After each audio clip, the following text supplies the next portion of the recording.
మా అమ్మ వాళ్ళ ఇంట్లో అయితే చాలా రకాల చెట్లు ఉన్నాయి. అందులో ఈ బొప్పాయి చెట్టు ఒకటి. ఇదైతే పెట్టింది కాదు, దానంతట అదే వచ్చి ఇలా ఫుల్ కాయలు అయితే కాస్తున్నాయి. నాకు చెట్లు అంటే చాలా ఇష్టం. మా అమ్మ వాళ్ళ ఇంట్లో ఫుల్ ప్లేస్ ఉంటుంది, చెట్లు పెట్టుకోవడానికి చాలా ప్లేస్ ఉంటుంది. అదే మా అత్త వాళ్ళ ఇంట్లో అసలు ప్లేసే ఉండదు, చెట్లు పెట్టుకోవడానికి అస్సలు వీలు ఉండదు.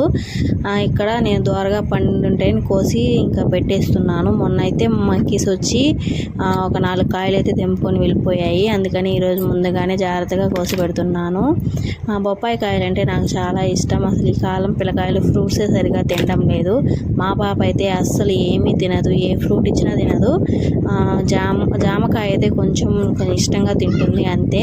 ఇంకా బనానా, ఆపిల్, ద్రాక్ష ఇలాంటివి ఏమీ తినదు. ఇక్కడ పెడుతుంటే కూడా ఊసేస్తుంది.